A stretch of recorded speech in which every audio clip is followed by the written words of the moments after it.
Hai kawan pajak, kembali lagi di Paling Podcast, Pajak Ligo Podcast. Emang boleh sepodcast ini? Boleh dong. Kembali lagi bersama saya Aka, host paling minus. Karena yang lain nggak pakai kacamata ya teman-teman ya. Jadi saya yang paling minus di sini. Saya pakai kacamata. Oh iya, biar bareng-bareng minusnya ya. Di episode kelima ya kali ini ya, kita udah kedatangan dua orang narasumber yang ganteng-ganteng. Ada Kak Dirga dan juga Kak Denny. Kak Dirga dan Kak Denny ini petugas sebagai akun representatif ya Kak ya? Siap. Di seksi Betul sekali, Pak. pengawasan KPP Kota Manado. Ya. Nah, di kesempatan kali ini kawan pajak kita akan membahas sesuatu yang lagi happening kayaknya, yaitu SP2DK. Kira-kira apa sih SP2DK itu? Tapi sebelum kita bahas lebih lanjut ya kawan pajak, apa itu SP2DK? Kita tanya dulu nih ke kakak-kakak akun representatif di sini. Kira-kira AR itu apa sih Kak? Kalau misalnya anak akuntansi itu AR itu taunya akun receivable gitu ya Kak ya, piutang dagang mungkin ya. Kalau di kantor pajak itu akun representatif itu siapa sih Kak? Jabatannya terus tugasnya ngapain sih Kak? Ini yang udah tanya nih, Dulu. Boleh, dua-duanya jawab juga boleh. Dan Kak Denny dulu mungkin. Silakan Kak Denny. Mungkin Kak Dida bisa namai dan nanti. Apa sih AR itu? Kadang kita suka mikir, AR ini apa AR, apa kerjaannya A sampai R, apa A sampai Z. Iya. Banyak kerjanya ya. Iya, saking bingungnya, untung aja nggak jadi tukang ledeng apa tukang listrik kalau biasa kalau AR. Itu OC. AR ya. AR itu sebenarnya kalau berdasarkan undang-undang itu tuh petugas yang simpelnya aja lah ya, petugas yang mengawasi wajib pajak. Bisa jadi dianggap konsultannya wajib pajak. Jadi apabila wajib pajak ada kesulitan, ada masalah atau apa, nah itu tugasnya AR yang mengawasi. Kenapa Kak Dirga? Oke. Iya. Mungkin Kak Dirga lagi mengawasi tadi Oke, berjalannya siap. makasnya gimana ya Kak ya. Jadi intinya AR itu pegawai yang ditunjuk oleh kantor pajak di wilayah kerjanya sebagai pengawas wajib pajak. Setelah mengawasi wajib pajak dari segi kepatuhan wajib pajaknya, pelaporannya, terus pembayarannya. Oke, aja yang sekilas yang simpel ya. PAK ya manggilnya ya. Oke, jadi AR itu sendiri menjalankan fungsi pengawasan ya Kak, ya, di Siap. kantor pelayanan pajak. Kalau misalnya di episode sebelumnya, di episode 3 ya kalau nggak salah kita bahas tentang pelayanan ya Kak ya. Nah, untuk AR sendiri itu lingkup pekerjaannya itu di bidang pengawasan. Kenapa sih Kak harus ada pengawasan gitu Kak? Dari Kak Dirga nih mungkin. Kenapa sih harus diawasin gitu? Apakah wajib pajak itu memang nggak patuh gitu Kak? Atau gimana Kak? Harus ada pengawasan dari pegawai yang ada di kantor pajak? Ya, terima kasih Pak Aka atas pertanyaannya. Ini pertanyaannya berat ini. Kayaknya harus ditimbang dulu nih. Biar tahu berapa berat pertanyaannya ini. Ditimbang dengan benang ya Kak? Iya, ya ibarat sebuah kantor. Tentunya kantor pajak di Lubuk Linggau ini berdiri, ya harus ada pengawasan.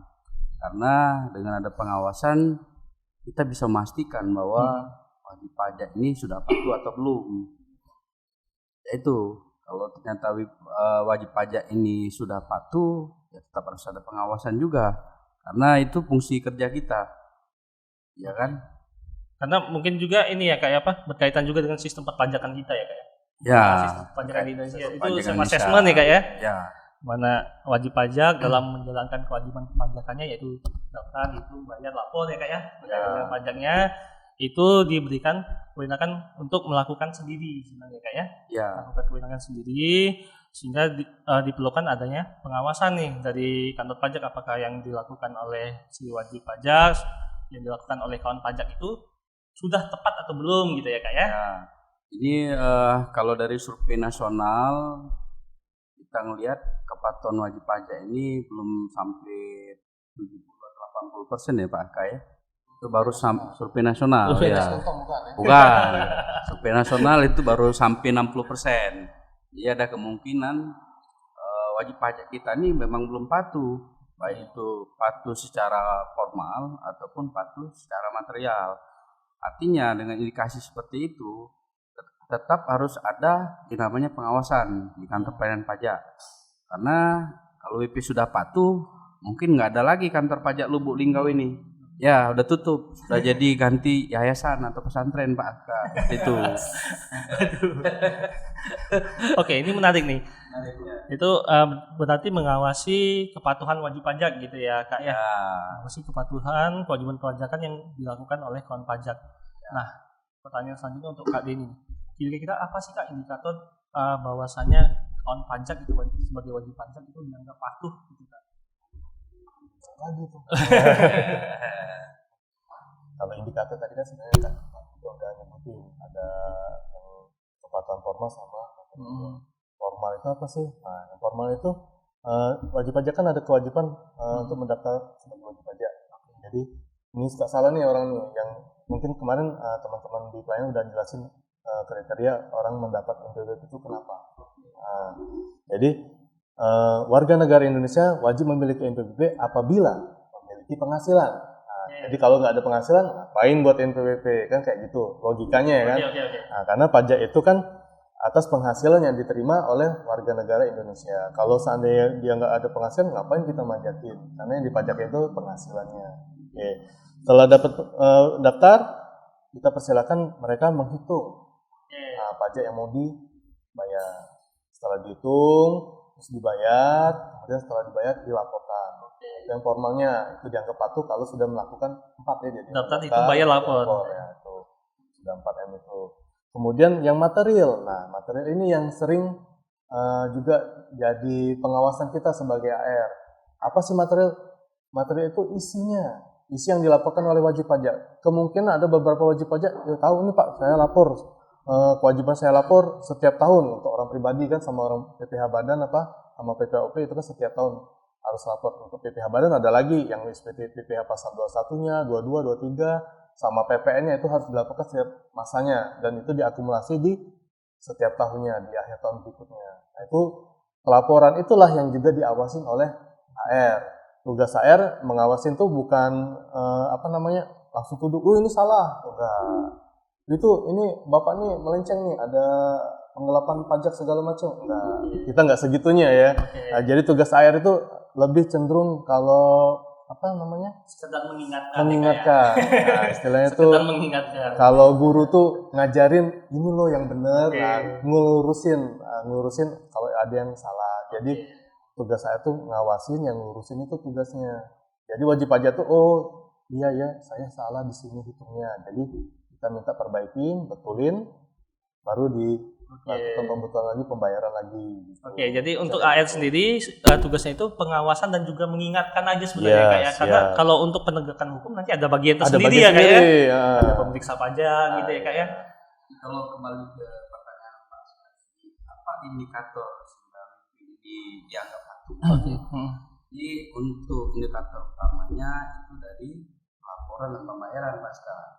Kalau WP sudah memasukkan SPT, kemudian sudah ada pembayaran, untuk indikator awal itu sudah terpenuhi. Artinya WP sudah patuh secara formal atau material. Tapi selanjutnya ini kita harus ada pembuktian. Apakah kepatuhan ini sudah sesuai dengan aturan yang sudah ditetapkan undang-undang atau belum? Hanya di situ kembali lagi fungsi AR sebagai pengawasan pada wajib pajak. Itu. Jadi kawan pajak pun nggak hanya sebatas lapor dan bayar ya Kak ya? Juga dari AR sendiri nanti bakal ngecek lagi nih apakah pembayaran dan pelaporannya itu udah sesuai undang-undang atau belum gitu ya Kak ya? Jadi gini Pak Ska, ketika WP melaporkan penghasilannya atau omset dia ya, di sini kan baru pelaporan yang masuk ke dalam sistem database kita kan. Tapi itu belum bisa membuktikan apakah laporan itu sudah benar atau belum. Ya, inilah makanya yang harus kita uji lagi dengan data yang kita miliki, baik itu data internal maupun data eksternal dari DJP. Ya, kita lakukan nanti analisa, pembuktian apakah laporan ini sudah benar atau belum. Jika itu ternyata masih ada yang harus kita klarifikasi, kembali lagi itu menjadi fungsi AR itu melakukan pengawasan, misalnya dengan menerbitkan SPDK atau memberikan himbauan kepada wajib. Jadi mekanisme pengawasannya sendiri itu gimana itu Kak dari AR Lubuk Linggau sendiri Kak selama ini? mungkin dari Kak Dirga nih sebagai akun representatif. Ya. Kalau untuk pengawasannya selama ini gimana Kak untuk mengklarifikasi wajib pajak itu gimana caranya gitu Kak? Ya. Oke, apapun yang menjadi pekerjaan kami selaku AR, khususnya di KPP Pratama Lubuk Linggau, tentunya kita ada dasarnya, ada aturannya. Aturan yang kita pakai itu sama. Jadi kita pakai SC5 ya, Pak Dini. SC05 itu terbit tahun 2022. Di situ fungsi AR itu mengawasi wajib pajak dengan cara melakukan analisa atas data yang kita miliki. Kemudian data yang dimiliki itu ya seperti laporan SPT yang sudah disampaikan wajib pajak, kemudian data internal DJP seperti data e-faktur, data portal seperti itu. Itu yang kita sandingkan, kita uji apakah data itu sudah matching atau belum. Kalau misalnya terjadi perbedaan nih Kak antara data yang Kakak punya sama yang dilaporkan wajib pajak, itu cara klarifikasinya gimana Kak? Oke. Nah, setelah kita tahu bahwa ternyata gitu, Kak, ya? Ada yang perlu kita klarifikasi dengan wajib pajak, menurut kita ini penting, itu kami selaku AR biasanya menerbitkan SPDK. Dengan surat cinta sepengetahuan surat cinta. Dengan sepengetahuan kepala kantor tentunya. Ya kan? Artinya ada dasar di situ. Artinya SPDK itu nggak bisa diterbitkan langsung oleh si AR. Harus diketahui dulu oleh kepala kantor, ya kan? Jadi wajib pajak pun itu harus memastikan dulu apakah surat ini dari AR atau dari kantor. Kalau dari AR tolak aja. Tolak. Surat cinta itu bukan dari AR, dari kantor pelayanan pajak. Betul. Karena SP2DK sendiri mestinya diterbitkan kemudian ditandatangani oleh kepala kantor. Nggak bisa ditandatangani oleh AR aja ya. Jadi kalau ada yang bilang itu surat cinta dari AR itu bohong. Ada yang surat cinta dari kantor pelayanan pajak Pratama Lubuk Linggau.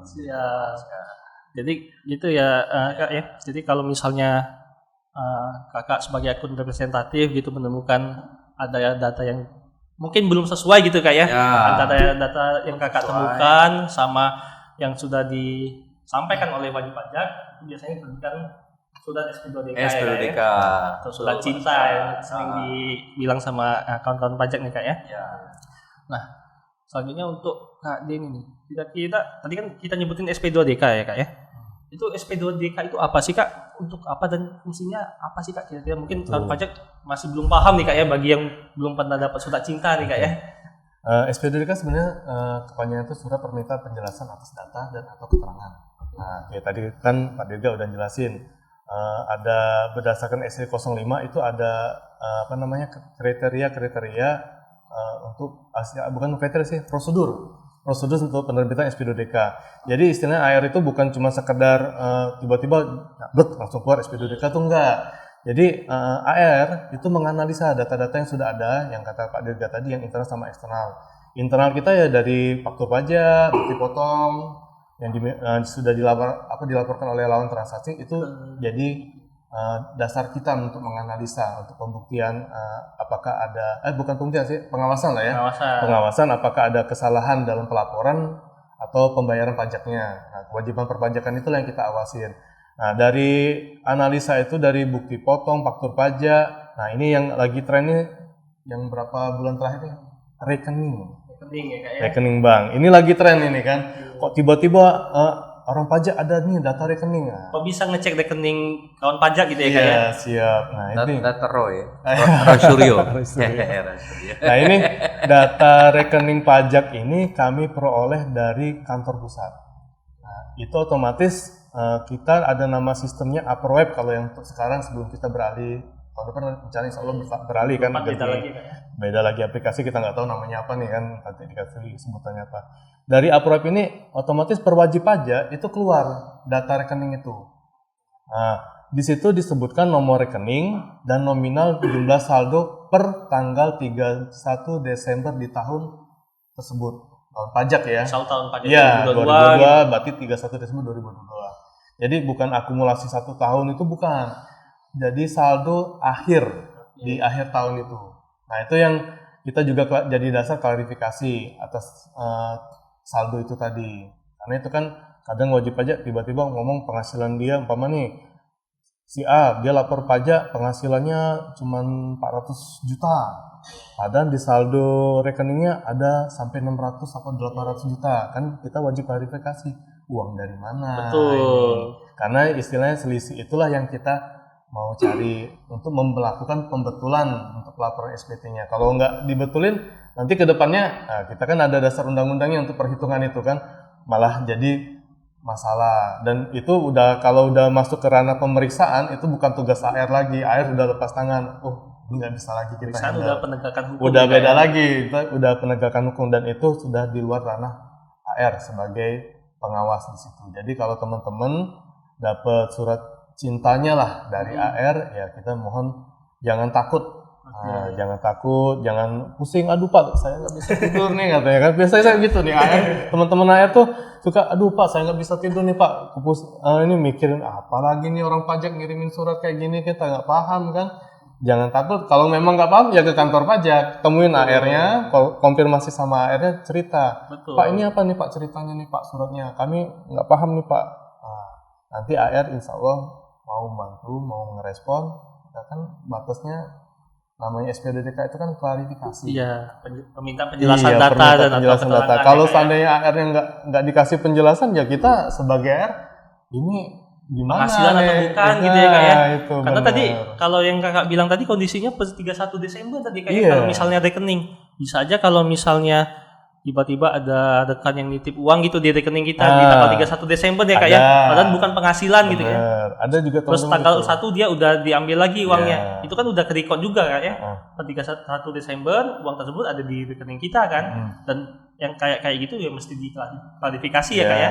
Itu suka kejadian tuh buat teman-teman yang mungkin yang perusahaan badan usaha yang kontraktor tuh biasanya akhir-akhir tahun tuh baru dibayar sama rekanan bendaharanya. Nah itu numpuk di situ. Padahal dia beli bahannya kan suka ngutang juga nih. Pinjam dulu nih Pak, ini pinjam dulu. Nah itu pas awal tahunnya biasa udah nggak ada lagi tuh. Habis lagi karena sudah dibayarin semua tuh sama mereka ke utang-utang mereka itu. Tapi kalau nggak diklarifikasi sama kita kan kita nggak tahu ceritanya gimana. Oke.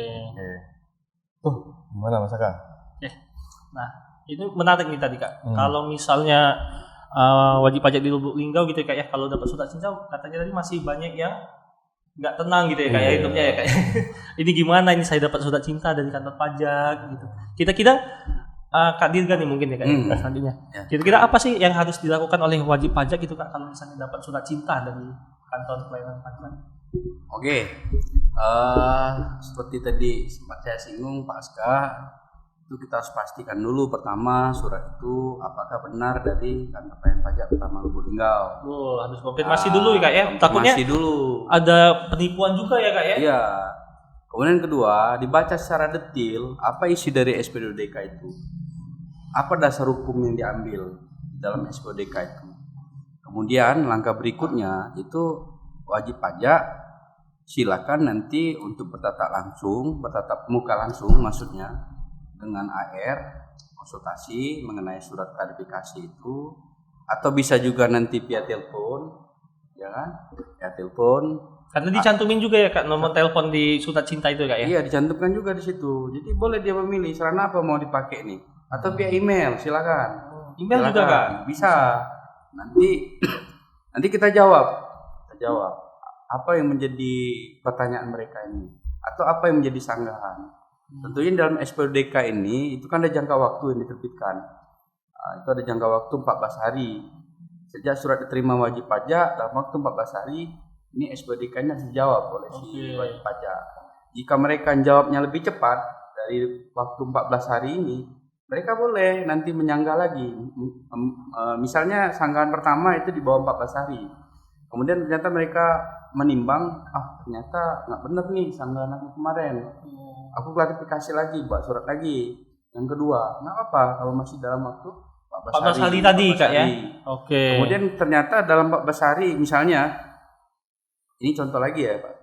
Ternyata dalam waktu 14 hari, saya selaku wajib pajak ini belum siap untuk memberi sanggahan atau memberikan klarifikasi. Itu saya selaku wajib pajak itu boleh minta tambahan waktu 14 hari lagi. Itu memang ini dibolehkan secara undang-undangnya ya Pak Denny ya. Jadi total bisa 28 hari gitu kalau Bisa misalnya wajib 28 pajak hari, yang mau meminta 28 gitu. hari. 28 hari kerja. 28 hari. 28 hari kerja ya Kak ya? Bukan 28 hari itu. Bukan 28 hari kalender nih Kak ya? Ya, jadi kalau tadi pertanyaan Pak Aska tadi, apa yang saya lakukan selaku wajib pajak? Jadi pertama kali yang harus kita sikapi itu ya tenang. Kuncinya yang pertama tenang dulu.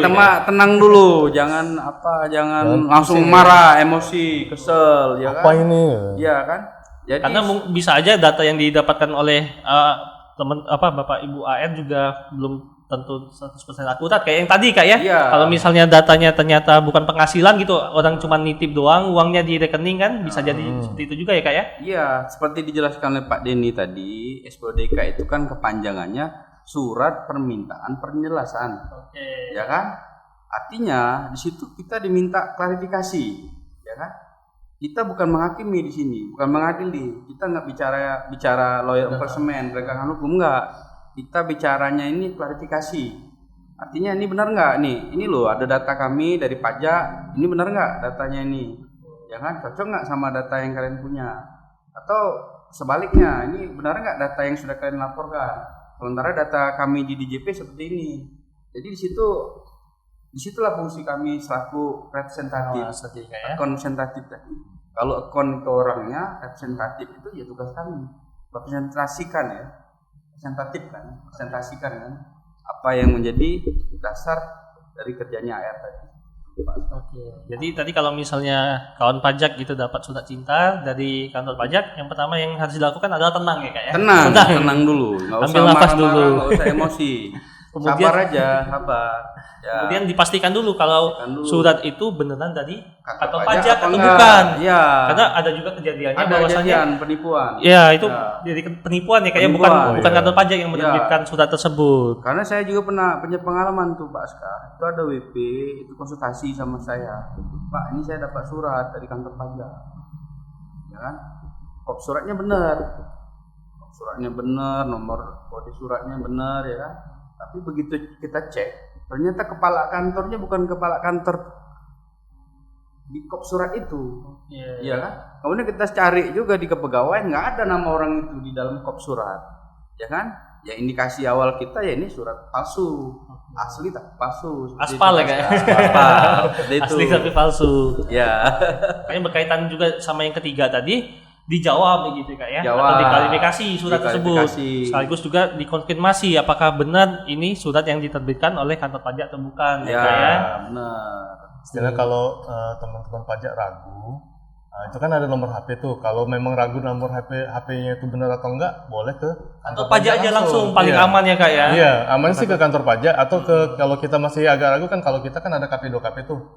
Nah, ke KP2KP tuh Gumulyo tanya aja sama petugasnya di situ. Itu benar atau enggak nih dapat surat ini. Nanti kan bisa langsung nelpon AR-nya.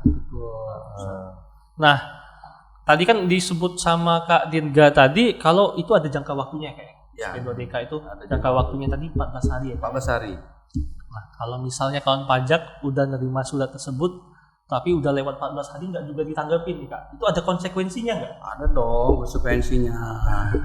Iya. Mau jawab Kak Dirga apa Kak Denny? Kak Denny lah. Kak Denny dulu ya. Iya. Saya salah omong aduh. Kalau masalah konsekuensi itu kita ngomong nanti aja lah ya sebenarnya kalau yang sama-sama. Tapi sebelum teman-teman pajak dapat konsekuensi itu, biasanya kita sebagai AR kalau udah lewat jangka waktu, selain kita nelpon wajib pajak lagi, kalau seandainya ada nomor kontaknya ya, nomor kontak atau email, kita biasanya nelpon yang bersangkutan dulu. Kenapa? Ada surat ini sudah terima atau belum? Itu yang pertama kami klarifikasi. Setelah mereka bilang, ya Pak ini belum terima segala macam, oke lah, nggak masalah. Kita kirimkan biasanya bentuk versi PDF-nya. Oke, softfile-nya lah. Ini Pak, kita ada surat ini, ada di situ juga ada TTE-nya. Kalau kita sudah tanda tangan elektronik, ya, bisa di-scan via barcode. Nah, itu udah benar atau enggak? Itu nanti kita sampaikan isi suratnya itu apa. Nah, biasa nanti wajib pajak juga langsung, oh iya Pak, gimana Pak jadi solusinya? Nah, itu balik lagi kalau itu wajib teman-teman pajak yang kooperatif lah, istilahnya mau, oh ini mau klarifikasi, oke silakan datang ke KPP, nggak masalah. Atau via telepon juga bisa, atau via WA kirim-kiriman data, oke nggak masalah. Kita sebagai RR kita layani.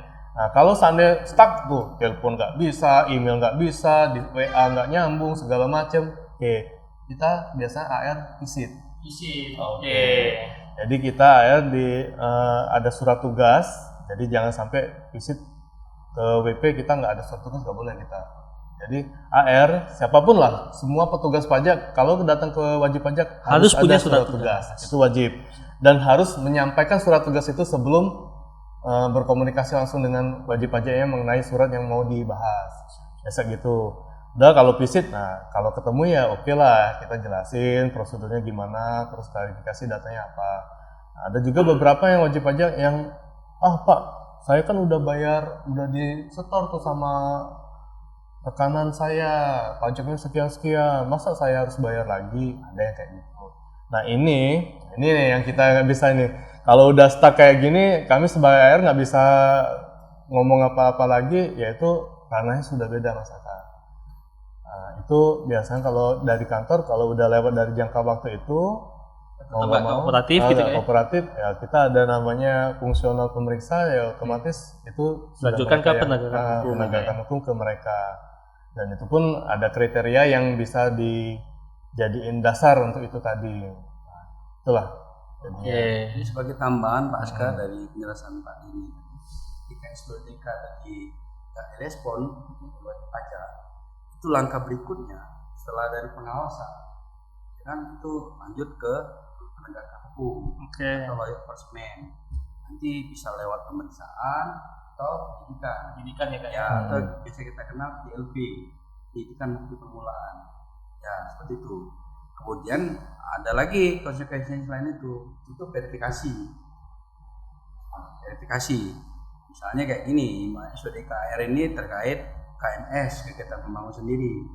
Ya, nanti kita itu teruskan ke seksi ketiga untuk dilakukan penilaian lebih lanjut, ya kan, mengenai kegiatan membangun sendiri wajib pajak. Ada fungsional penilainya. Ada fungsional penilai juga yang menilai apakah nilainya berapa gitu ya Kak ya? Ya. Oke, ini menarik sekali bahasan kita hari ini kawan pajak mengenai SP2DK ya. Mungkin kalau misalnya kawan pajak ada pertanyaan lebih lanjut bisa ditulis di kolom komentar juga ya kawan pajak ya.